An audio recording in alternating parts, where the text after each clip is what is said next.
I stopped dead in the doorway. It was happening again, just like before. My brother, Victor, was leaning over the hospital bed, his hand hovering near Elise's face as her eyes fluttered open. "Elise," he whispered, his voice smooth and urgent. "Don't trust him, Alex. Your husband, he only married you for the money while you were unconscious." The words hit me, familiar and sharp, like phantom pains from an old wound. This was the exact moment, the exact lie that had destroyed my first life. But this time, something was different. I wasn't the naive younger brother anymore. I remembered everything, the betrayal, the loss, the cold water closing over my head. Victor looked up then, his eyes widening slightly as he saw me. He expected shock, maybe anger. I forced my face into a mask of surprise, letting my jaw hang slack. Inside, my mind was racing, calculating. Let him think he had the upper hand. Let him play his game. This time I knew the rules. It felt like yesterday, though it was 3 years ago in my first life. Victor had cornered me in the study, his usual charm replaced with a desperate edge I hadn't understood then. "Alex, you have to help me," he'd pleaded. "The Joe family. They want a marriage to secure the merger. It has to be one of us." He gestured vaguely towards the city skyline outside the window. "Their daughter, Elise, she's unwell. Comatose." He leaned closer, his expensive cologne suddenly suffocating. "They need someone to marry her, formally. Just on paper. The doctors say she won't last long. 6 months, maybe." His eyes, usually bright with confidence, darted around nervously. "Think about it, little brother. You marry her, wait it out. You become a very wealthy widower. It helps the family, it helps me, and you get set up for life." I was just Alex then. The reliable one. The one who cleaned up Victor's messes. The merger was crucial for the family business. The business our father built, and Victor now ran, mostly into the ground, I later learned. I didn't want to do it. Marry a woman I'd never met, who couldn't even consent? It felt wrong. But Victor painted it as a duty, a temporary sacrifice. He promised it was just a formality. So I agreed. I signed the papers, stood awkwardly beside a hospital bed while a lawyer muttered legal phrases. I became Elise Joe's husband.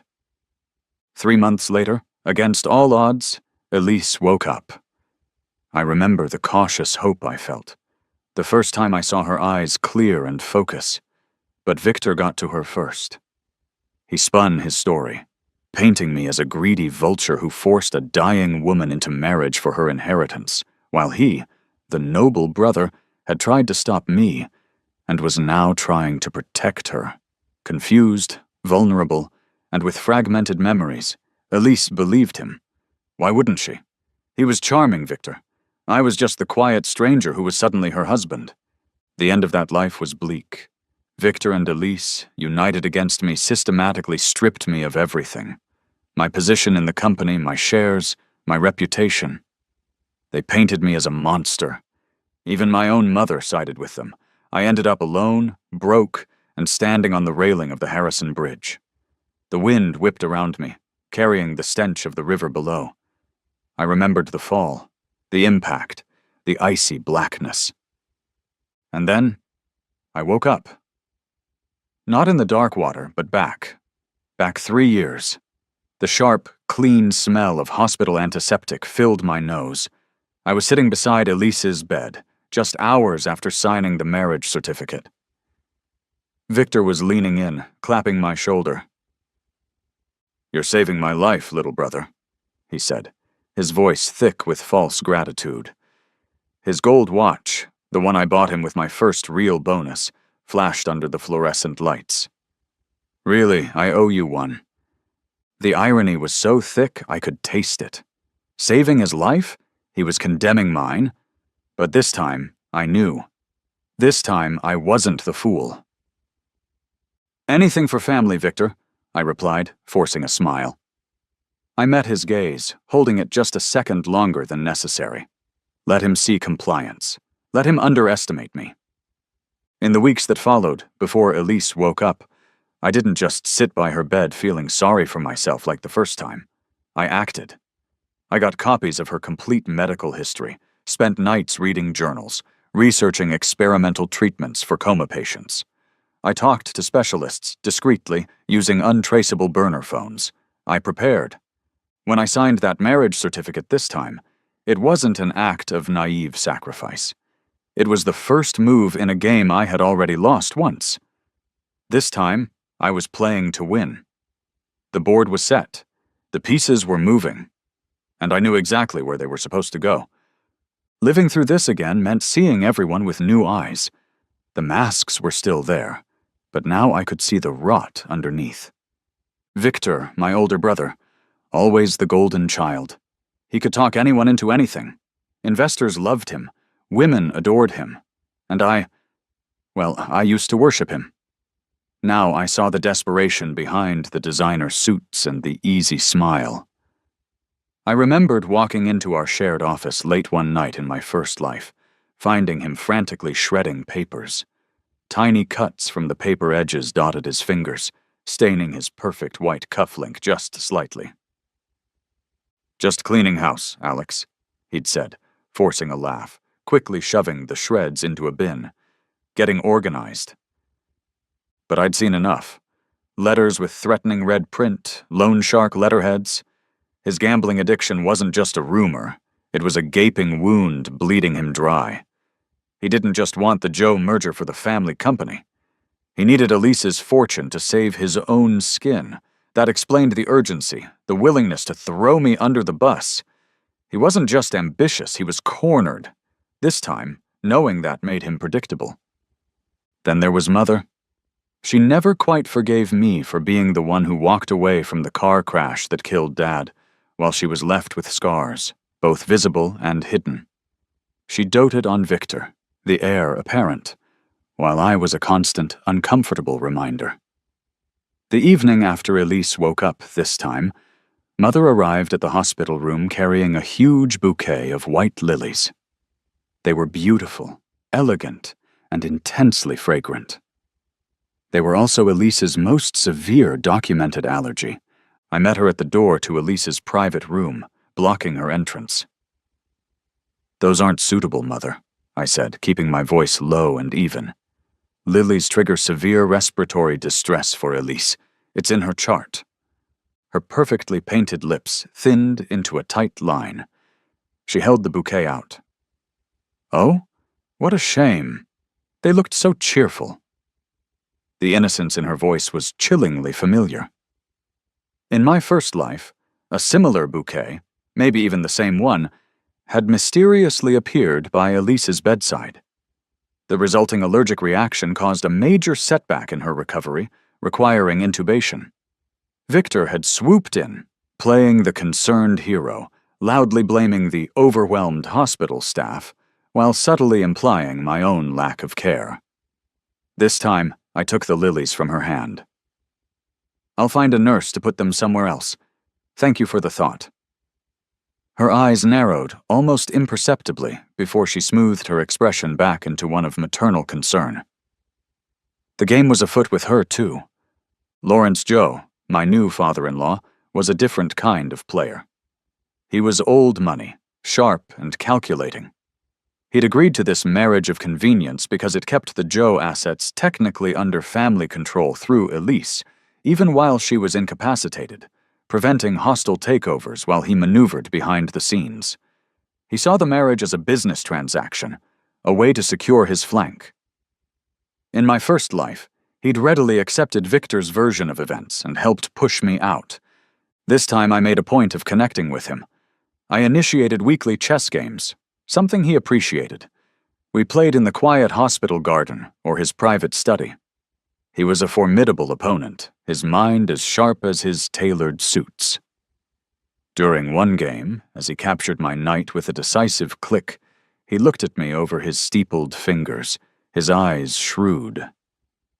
"You're not what I expected, Alex," he remarked, his tone unreadable.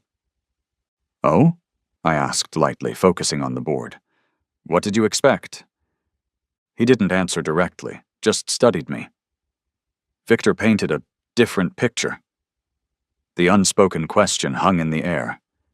Was I better or worse than that picture? I knew he was watching me, evaluating. He was a businessman. He respected strategy. I just had to make sure he eventually saw Victor's strategy was flawed and mine was sound. Dr. Chen, Elise's primary physician, was another piece of the puzzle. She was competent, respected, but I knew from my first life that she was compromised. Victor had leverage over her, something about covering up a past mistake, or maybe financial help. She fed him information about Elise's condition and subtly adjusted treatments according to his suggestions, slowing progress just enough to keep Elise dependent and confused, making Victor's narrative more believable. This time, I made my awareness known subtly. After noticing a slight, unexplained adjustment in Elise's medication schedule, one that mirrored a similar event from before, I requested a meeting with Dr. Chen. I also made sure to casually mention to a nurse, within earshot of the doctor's office, that I was having independent security cameras installed in Elise's room. Just for peace of mind, I explained with a concerned smile. With Elise being so high profile, one can't be too careful. I'm sure Dr. Chen understands my concern, especially given the unexpected fluctuations we've seen recently. Later, in her office, discussing the medication change, I watched her closely. Her fingers tightened on her tablet. The sharp, citrus scent of her perfume seemed stronger, trying perhaps to mask the faint smell of nervous sweat. She backtracked quickly, blaming a charting error, assuring me it wouldn't happen again. But the seed of doubt was planted. She knew I was watching. She knew I suspected. Her loyalty to Victor was now weighed against her fear of exposure. Finally, there was Wei, my executive assistant.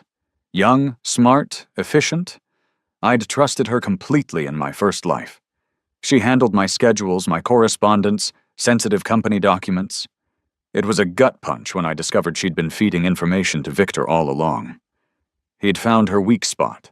Her mother was battling cancer, and the treatments were ruinously expensive.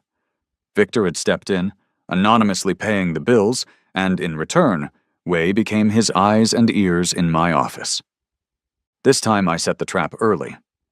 I drafted fake meeting minutes detailing fictitious plans for moving personal funds to offshore accounts, something that would look highly suspicious, perfect fodder for Victor to use against me later.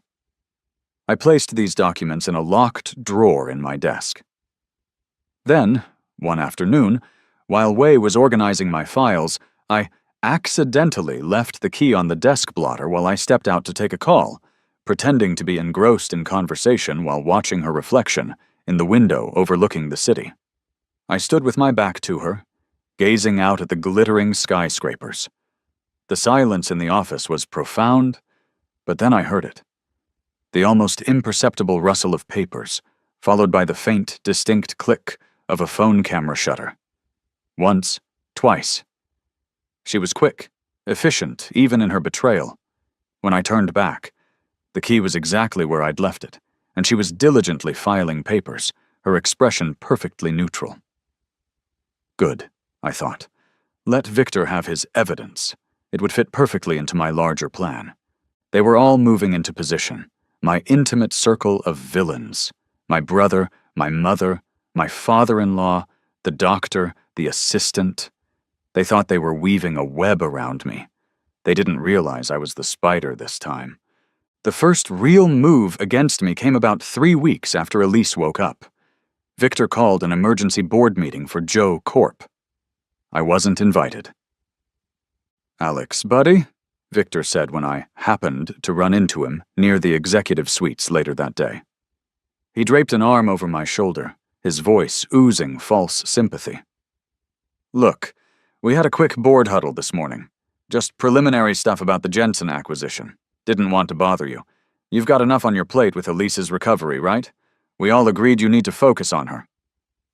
I saw the pitying glances from the executive assistants, heard the sudden halt in conversation as I approached. Through the frosted glass of the main conference room earlier, I'd seen the silhouettes. Victor gesturing emphatically, Lawrence Joe nodding thoughtfully, other board members leaning in. The air still smelled faintly of Victor's cologne and stale coffee. They weren't just discussing Jensen. They were discussing me.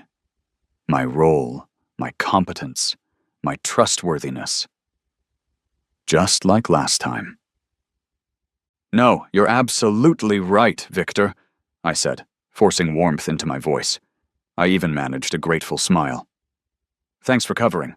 Elise is my priority. The company is in good hands with you and Mr. Joe." Later that evening, I joined Victor for whiskey in his office. The expensive bottle, the crystal glasses, all symbols of the success he hadn't truly earned. He poured generously. "To family," he toasted, raising his glass. "To family," I echoed, touching my glass to his. The amber liquid burned going down, but I swallowed it, along with my anger. I clapped him on the shoulder. "Seriously, Vic, I appreciate you stepping up.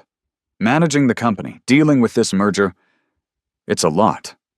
Knowing you're handling it lets me focus entirely on Elise." The relief that washed over his face was almost comical.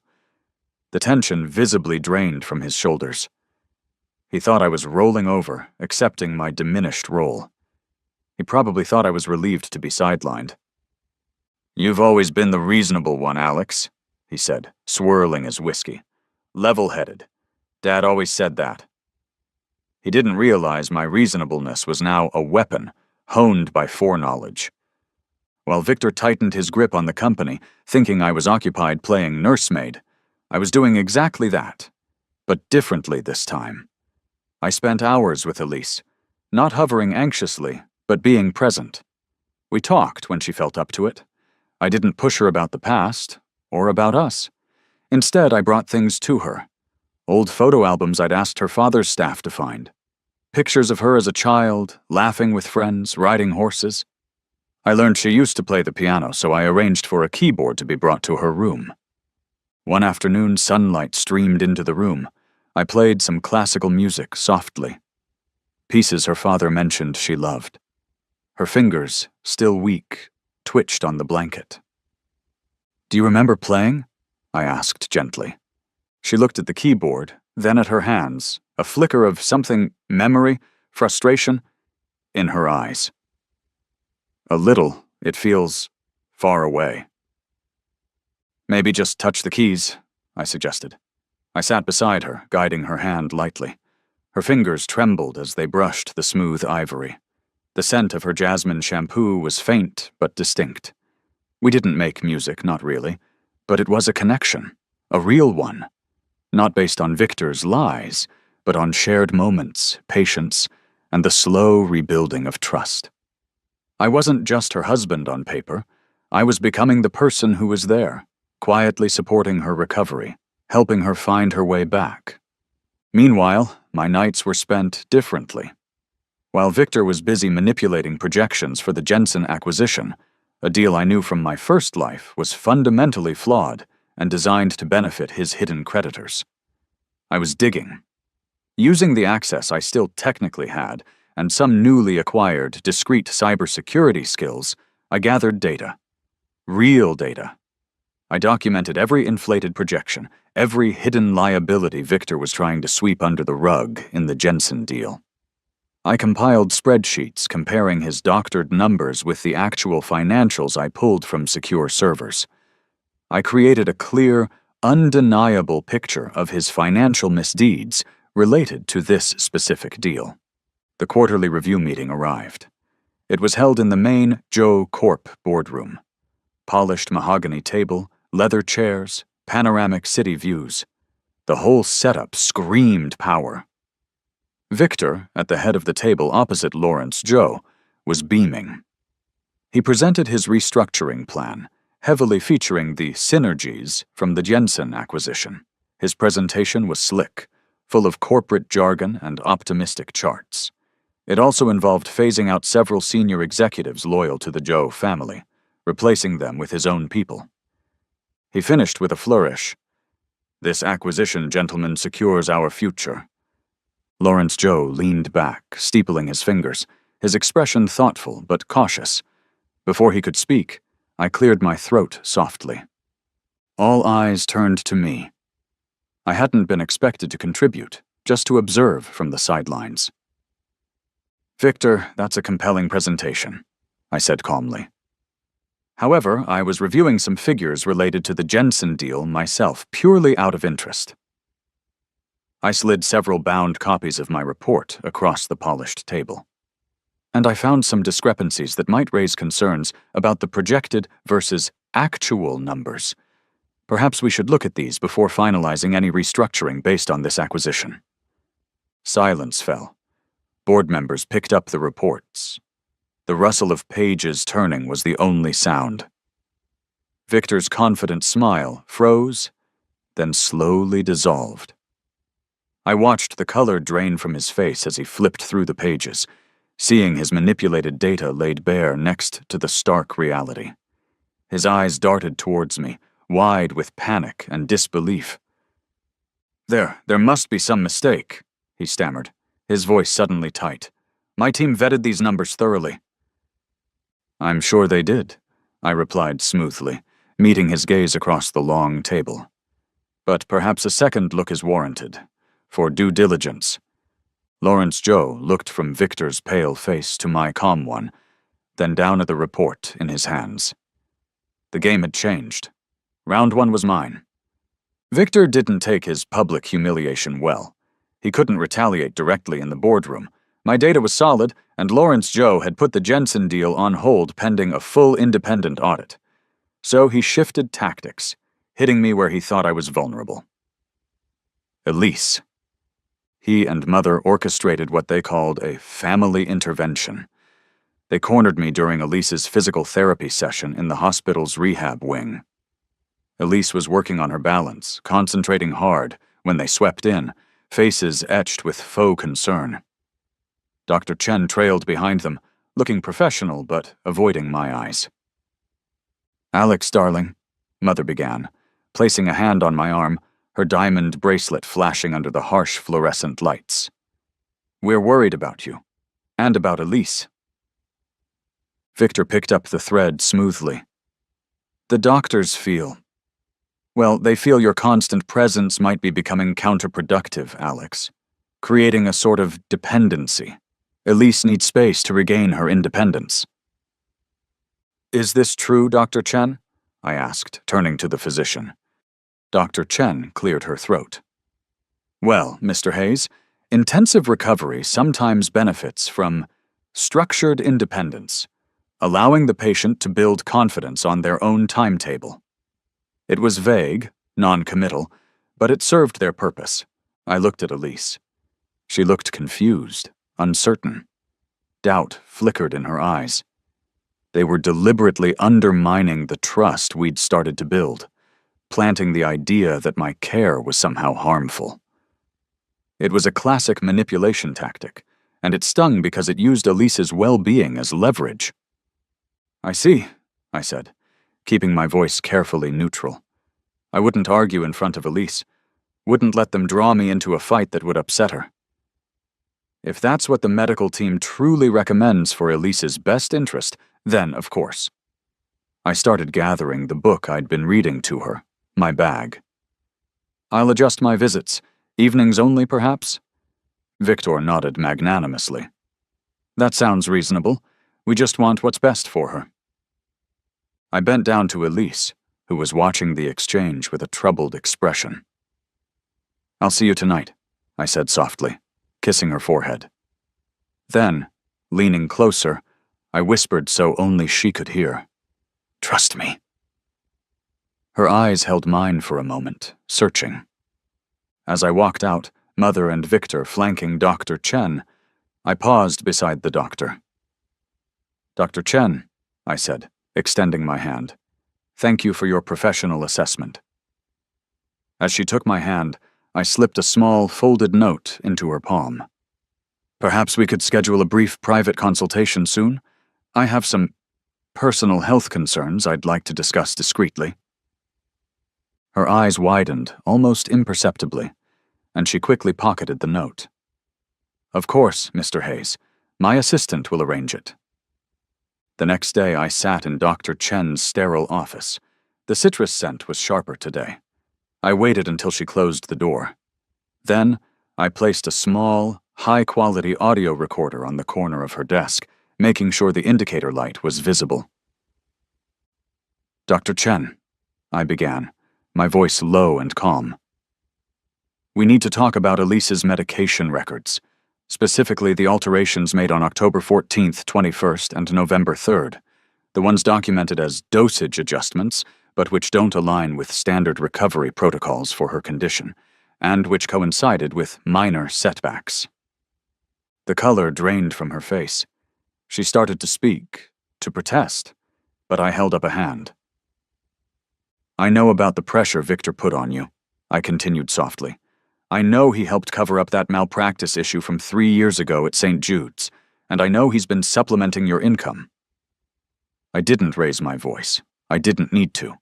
I laid out the specific dates, the specific errors in treatment, the discrepancies I'd found by cross-referencing her orders with the pharmacy logs and nursing notes I'd obtained through means she didn't need to know about.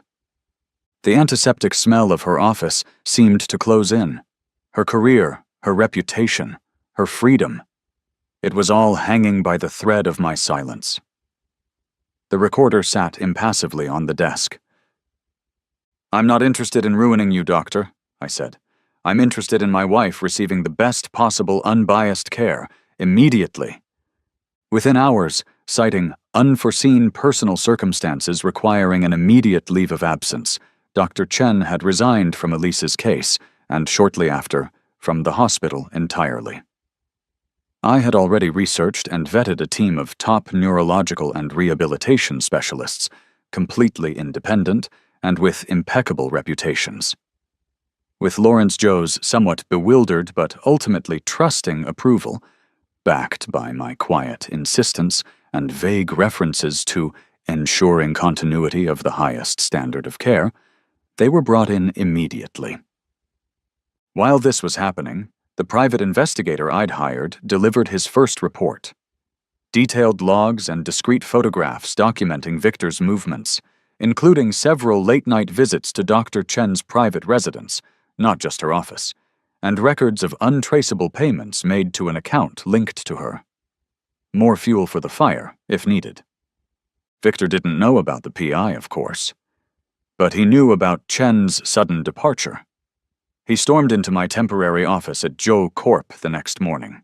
He bypassed Wei, slamming the door behind him. His knuckles were white around a steaming coffee cup he clearly had no intention of drinking. "What did you do?" he demanded, his voice tight with fury. "What did you say to Chen? She's gone, just gone." The steam from his untouched coffee rose between us, a visible manifestation of his unraveling control. I leaned back in my chair, calm. I slid a single photograph across the desk, a clear shot of him entering Dr. Chen's apartment building late one night last week. Then, a printout of a bank transfer record. "Me?" I asked innocently. "I just asked her some questions about Elise's care. Maybe she realized she was in over her head?" I met his furious gaze steadily. "I didn't tell her anything she didn't already know, Victor." He stared at the photo, then at me, his mind clearly racing, trying to figure out how much I knew, how I knew it. He was starting to realize the ground was shifting beneath his feet. He opened his mouth, then closed it again, speechless. He grabbed the photo, crumpled it in his fist, and stormed out, leaving the untouched coffee cooling on my desk. Round 2. Checkmate wasn't far off. Victor was getting desperate. His attempt to sideline me professionally had backfired, and his manipulation of Elise's medical care had blown up in his face. He was running out of angles. So he went for the nuclear option, Elise's inheritance trust. He must have spent weeks poisoning Lawrence Zhou's ear, feeding him doctored reports and whispering concerns. I knew it was coming. In my first life, this was the blow that finally took me out. Accusations of mismanaging Elise's vast fortune, leveraging it for risky investments, essentially stealing from my incapacitated wife. This time I walked into my own home, the large, elegant house Lawrence insisted we live in, to find the ambush waiting. Lawrence Joe sat stiffly on the sofa, flanked by two stern-faced lawyers I didn't recognize. Victor stood near the fireplace, trying to look solemn and concerned. The air was thick with tension and the lingering aroma of Lawrence's expensive cigars. Papers, financial statements, investment reports were spread across the low coffee table, the one I'd specifically chosen because Elise could easily reach it from her wheelchair. "Alex," Lawrence began, his voice gravelly. He didn't quite meet my eyes. "We need to discuss Elise's trust. Victor has brought some concerning investment decisions to my attention." Victor nodded sadly. "I didn't want to believe it, Alex, but the numbers, they look bad. Really risky plays with Elise's money." I looked at the papers. I recognized the strategy-twisting, legitimate, conservative investments to look reckless, highlighting short-term fluctuations while ignoring long-term stability. It was cleverly done, designed to prey on Lawrence's protective instincts towards his daughter and his fortune. Instead of protesting, I picked up one of the reports, scanned it thoughtfully, and nodded. "I understand your concerns," I said, my voice calm and even. "Looking at these isolated figures, I can see why you'd be worried." I met Lawrence's gaze directly. "These are complex portfolios. Allow me 48 hours to gather the full documentation, performance histories, risk assessments, diversification strategies. I'm confident that once you see the complete picture, your concerns will be alleviated." Victor couldn't hide the flicker of triumph in his eyes. He thought I was stalling, preparing to be cornered. Lawrence, though still wary, seemed slightly mollified by my cooperative stance. He agreed to the 48 hours. As they were leaving, Victor lingered at the door, clapping me on the shoulder with false camaraderie. "It's for the best, Alex," he murmured, his gaze already looking past me, no doubt envisioning himself taking control of the trust. "Just sorting things out?" The setting sun cast long shadows across the polished floor as the front door clicked shut, leaving me in the sudden quiet. The final act had begun. I didn't spend the next 48 hours compiling financial defenses. I already had those, meticulously organized. Instead, I made a phone call. "Mr. Joe," I said when Lawrence answered, "could you meet me tomorrow afternoon?" "Alone. There's something important I need to show you. Not about the trust finances, but about why those accusations are being made now." I suggested a location. A small, secluded pavilion overlooking the bay, a place I knew Elise had loved as a child. He hesitated, then agreed. The next day, the salt breeze whipped off the water, ruffling Lawrence's thinning gray hair. The pavilion offered a stunning view, peaceful and far removed from the corporate battlegrounds. I didn't bring spreadsheets or investment charts. I handed him a simple, elegant leather portfolio. "Before we discuss the trust," I said quietly, "I think you need to see this." He opened it. Inside wasn't financial data. It was the culmination of my quiet work over the past months. Copies of Victor's gambling debts, evidence of the loan sharks, records of his payments to Dr. Chen, and the PI's report on their meetings. Copies of the original Jensen acquisition proposal showing how Victor planned to siphon funds. Wei's sworn affidavit, obtained after I confronted her with the evidence of her spying and offered her a way out by telling the truth, detailing Victor's instructions, and finally correspondence from 3 years ago, emails between Victor and his then lawyer outlining the initial plan. Have me marry the Comatose Heiress, wait for her expected death, while he maintained a discreet relationship with Elise's ambitious cousin, positioning himself to eventually control the Joe fortune through marriage after my grieving period was over. Lawrence's hands trembled slightly as he sifted through the documents, the photographs, the bank statements. His face, usually composed, grew pale, then flushed with anger. The sea breeze felt suddenly cold. He planned this? All of it? Lawrence whispered, looking up at me, his eyes filled with dawning horror and betrayal. He saw Elise, even in a coma, as a means to an end, I said simply. He needed her money to save himself. He asked me to marry her, assuring me she wouldn't survive. When she woke up, he needed me out of the way and her under his control. The attacks on my position, the manipulation of her doctors, the accusations about the trust, it was all part of his plan to isolate her and gain control. I paused, letting the weight of it sink in. I didn't marry your daughter for her money, Mr. Joe. I married her because my brother asked me to. But I stayed, and I fought for her recovery, and I protected her assets, because I realized I needed to protect her from him. The 48 hours passed. An emergency board meeting was called, but it wasn't Victor or his lawyers demanding my removal. It was Lawrence Joe. The atmosphere in the boardroom was electric. A thunderstorm raged outside, mirroring the tempest inside. Lawrence, his face grim, stood at the head of the table. Victor sat opposite, looking confident, expecting his final victory. Lawrence didn't waste time.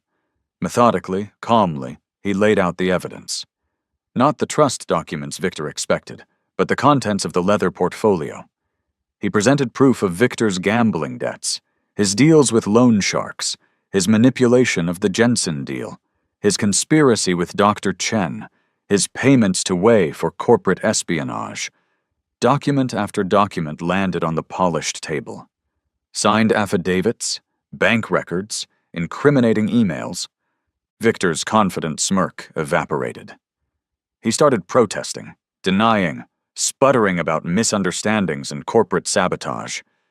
His denials grew weaker, more desperate, as the evidence mounted, irrefutable, much of it bearing his own signature or digital footprint. He forged these, Alex forged them, Victor finally shouted, pointing a shaking finger at me across the table. He looked wild, cornered. Tell them, Alex. Tell them this is your revenge for me getting the CEO position. I didn't say a word. I simply stood up and turned towards the boardroom doors. They opened silently, and Elise entered. She wasn't in a wheelchair anymore. She walked slowly, deliberately, using a single elegant cane for support. But her steps were steady. Her eyes, clear and sharp, swept across the stunned faces in the room. She looked fully awake, fully aware, and fully in control. She came to stand beside me, and I gently placed my hand over hers on the cane. Lawrence Joe cleared his throat. As you all know, he announced to the silent room, my daughter, Elise, holds the majority voting shares in this company, inherited upon her coming of age, held in trust during her incapacitation, and now fully under her own control following her remarkable recovery. Elise looked directly at Victor, her voice quiet but carrying undeniable authority. I believe we have a motion on the floor regarding Mr. Victor Hayes's position and fiduciary duties. I vote for his immediate removal and a full investigation. Checkmate? Victor didn't even get to clear his desk. Security escorted him from the building, his face a mask of disbelief and fury. His keycard was deactivated before the elevator reached the ground floor. The silence he left behind in the boardroom felt heavy. Elise turned to her father. It's time, she said softly. Show him. Lawrence hesitated for only a moment, then nodded curtly to his executive assistant who had materialized silently at the door. We followed Lawrence, not back to the main elevators, but to a private one I hadn't known existed, accessed with a biometric scan of his thumb. It descended smoothly, going far below the parking garages to a sub-basement level my own access card would never have reached. The doors slid open, not onto a storage area, but onto a state-of-the-art research laboratory. It was vast, humming with the quiet energy of advanced technology. Scientists in white lab coats moved purposefully between gleaming workstations. I recognized some of the medical equipment, advanced EEG monitors, MRI components, but much of it was unfamiliar, cutting edge. Holographic displays shimmered with complex biological data. "This," Lawrence said, his voice echoing slightly in the large space, "is the real Joe family business. Not the real estate, not the shipping fleets you see on the public balance sheets. Those are just diversification. This is the core." He swept a hand across the humming lab. "Medical technology, specifically neuroregeneration and cognitive recovery." My mind raced. The experimental treatments I'd researched, the unexpected speed of Elise's recovery once Dr. Chen was removed. "The breakthrough treatment protocol that helped Elise," Lawrence continued, seeing the understanding dawn on my face. "It wasn't just a lucky combination of existing therapies or some experimental drug sourced from overseas, as we allowed the official narrative to suggest. It was developed right here, decades of research culminating just in time." He looked at Elise, his pride warring with the ingrained habit of secrecy. "Her awakening wasn't a miracle, Alex. It was the first successful human application of the Phoenix Project. Later, back in Lawrence's penthouse office, a different one from the Joe Corp building, this one atop a discreet private research institute, the scale of it all became clearer. The city lights glittered below like scattered diamonds. "Elise didn't just inherit a portfolio of stocks and properties," Lawrence explained, sliding a thick, bound document across his antique desk. "It wasn't a financial report. It looked like a portfolio of patents and research summaries. She controls the intellectual property, the patents, the research team. This work, it will revolutionize the treatment of traumatic brain injuries, strokes, comas worldwide. The potential value isn't just billions, Alex, it's..." He trailed off, searching for the right word. "Transformative." The leather of his chair creaked as he leaned forward, his eyes, so like Elise's, sharp and assessing. "She told me something interesting, that even before she woke up while everyone else was treating her condition as permanent, you were actively researching coma recovery, looking into experimental neurotreatments on your own." He paused. "You married a woman who doctors said would likely never wake up. You stood to inherit a fortune if she passed away. Yet you prepared for her recovery. You sought out information that contradicted the official prognosis. Why?" The question hung in the air, heavy with implication. My past life, my foreknowledge. I couldn't explain that, but the actions I took in this life. "Because," I said slowly, choosing my words carefully, "when I agreed to marry Elise, I took on a responsibility. Even if she couldn't speak for herself, she deserved someone fighting for her best possible outcome. The prognosis seemed too final. I felt I owed it to her as her husband, even if only on paper then, to explore every possibility, no matter how remote." I met his gaze steadily. Hope seemed like the only decent thing to offer. He studied me for a long moment, then gave a slow nod, a flicker of respect in his eyes. The power hadn't just shifted away from Victor. It had shifted towards a future I hadn't fully anticipated. One built not just on revenge, but on unexpected truth and shared purpose. News of Victor's spectacular fall from grace spread like wildfire through the city's elite circles. It wasn't long before my mother appeared at our front door. She arrived looking artfully distressed, tears making clean tracks through her perfect makeup. The familiar scent of her expensive Chanel perfume filled the hallway. "Alex, darling," she cried, clutching my hands desperately. Her grip was surprisingly strong. "You can't let this happen to Victor. You don't understand the pressure he was under, the terrible people he got mixed up with." Her voice trembled with practiced grief. "He made mistakes, yes, terrible mistakes, but he's your brother. Family forgives. You have to help him. Talk to Lawrence. Talk to the lawyers." Behind the tears, I saw the calculation in her eyes. It was the same look she used to have when she'd convince me to take the blame for some vase Victor broke, or some rule he flouted. She wasn't just pleading for her favored son. She was trying to salvage the family's reputation, her own social standing. "Mother," I said, gently disengaging my hands. "Victor isn't just facing company sanctions. He's being investigated for multiple counts of financial fraud, conspiracy, and possibly violating medical ethics regulations. This is beyond a family disagreement." I looked at her pointedly. "Did you know about the offshore accounts he was using? The ones set up to channel funds from the Jensen deal?" Her eyes widened almost imperceptibly, just for a second, before her mask of grief snapped back into place. But she knew. Of course she knew. She might have even benefited. Her silence was its own answer. "Family forgives, Mother," I said quietly. "But forgiveness doesn't erase consequences." I showed her out, unmoved by her renewed wave of dramatic sobs. 3 days later, the consequences arrived in person. Victor showed up at our house. Not the polished, charming Victor, but a broken version. Unshaven, eyes bloodshot, his expensive suit rumpled and stained. The police investigation had moved swiftly. His assets were frozen, his accounts inaccessible. His fiancée, the one he'd been seeing while planning to use me, had vanished. His so-called friends weren't answering his calls.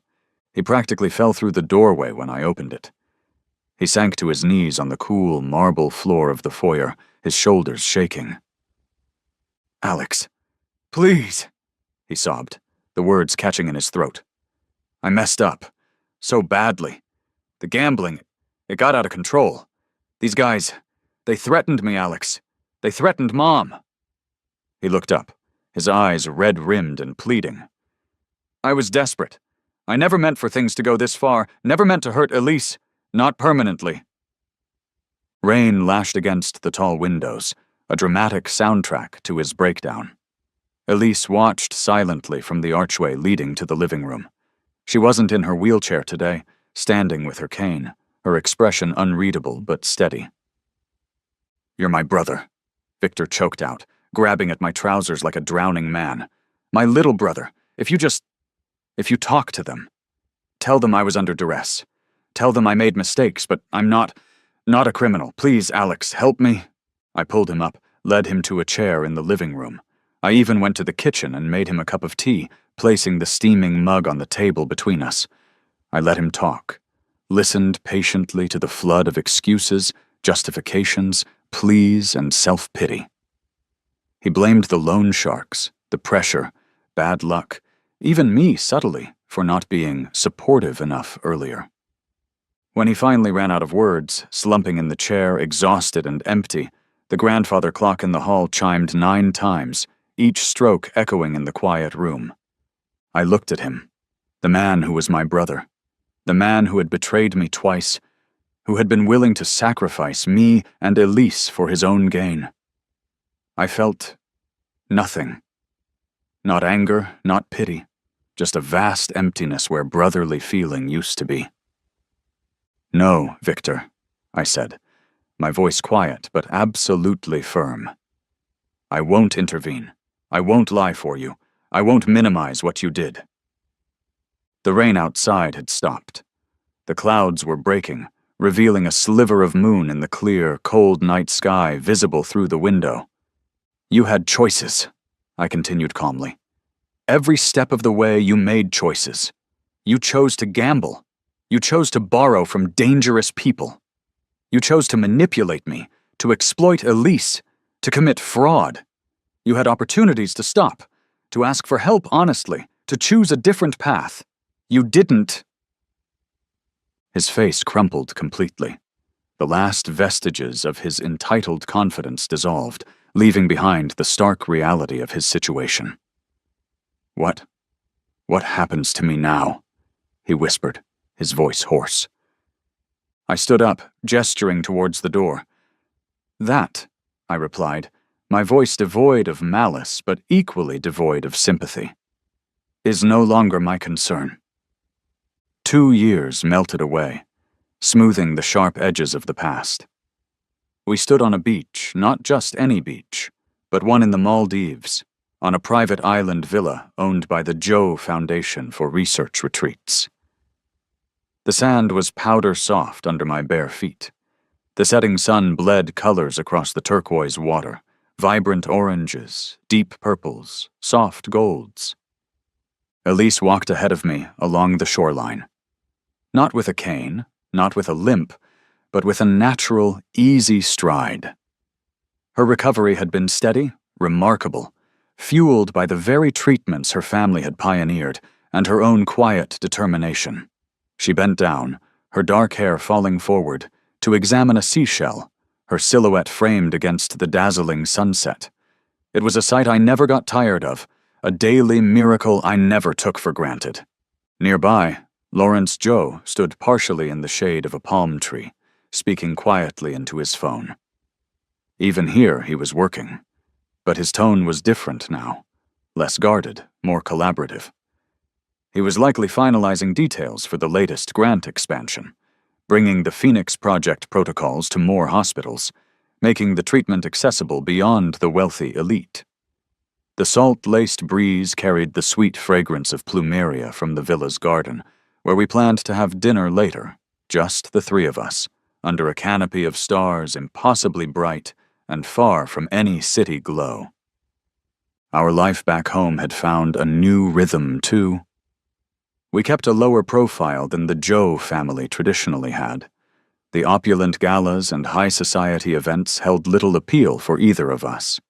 We lived in the penthouse apartment atop the Joe Institute, a place that felt more like a home than the grand house we'd occupied before. Elise had turned the large rooftop conservatory into her sanctuary. Mornings often found her there, tending to her collection of rare orchids, her movements fluid and confident.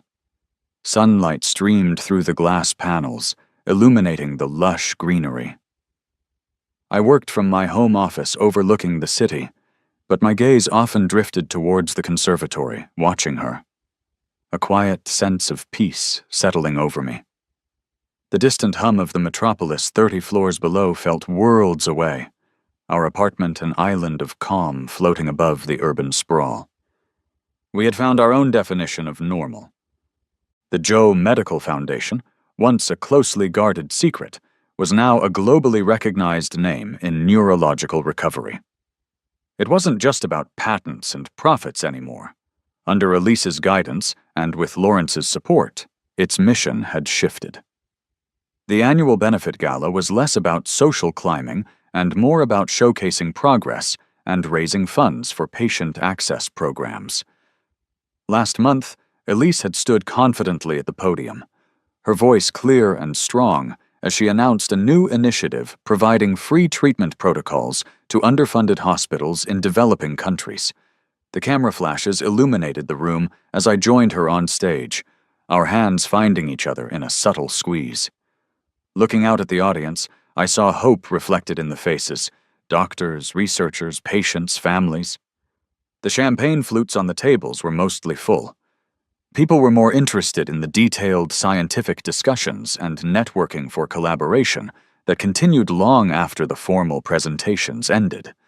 It felt like a legacy redefined, focused on healing rather than just wealth. Occasionally, news of Victor would filter through indirectly. He'd accepted a plea bargain, reduced charges in exchange for cooperation against the loan sharks and full restitution, which the frozen assets mostly covered. Part of his sentence involved mandatory community service at a neurological rehabilitation center, a place that used a simplified version of the Joe protocols. Someone sent Elise a discreet photo clipped from a local volunteer newsletter. It showed Victor, thinner, his face sobered, helping an elderly stroke patient practice gripping a therapy ball. He looked diminished, but perhaps finally humbled. That evening, as we were getting ready for bed, the city lights painting patterns on the bedroom ceiling, Elise asked quietly, "Do you think he's actually changed?" I thought about it, folding back the crisp linen sheets. Changed? Maybe. Punished? Definitely. Remorseful? Hard to say. I think, I answered slowly, he's learning what it means to serve something or someone, other than himself. Maybe for the first time. I paused, considering. That's a start, I suppose. There was no bitterness in my voice, no lingering anger, just a quiet acceptance. His path was his own now, running parallel to ours, but no longer intersecting. The next week marked the anniversary of Elise's awakening. We weren't celebrating with parties or fanfare. Instead, we were hiking a quiet path through the Arashiyama bamboo grove in Kyoto, something Elise had mentioned wanting to do during the long months of her recovery. The towering bamboo stalks created a serene green canopy overhead, filtering the autumn sunlight. Fallen maple leaves carpeted the ancient stone path in shades of crimson and gold, their earthy scent rising with each step. Elise paused, raising her phone not to capture the famous bamboo forest itself, but to take a picture of me as I gazed up at the swaying stalks. She lowered the phone, a thoughtful expression on her face. "When you look ahead now," she asked, tucking her hand into mine as we resumed walking, "what do you see?" The path wound gently uphill, between bamboo that had stood for generations, enduring storms and seasons, a testament to resilience. I thought about my first life, consumed by bitterness and loss. I thought about the beginning of this life, driven by revenge, but standing here, now, with Elise beside me, the future felt different, not predetermined, not something to be feared or manipulated, but something to be built. "I don't see what will happen anymore," I answered truthfully, squeezing her hand. "I just see us, making it happen. Together." Ahead, the path opened into a clearing, bathed in the warm afternoon light. And for the first time in 2 lifetimes, the future felt truly, genuinely bright.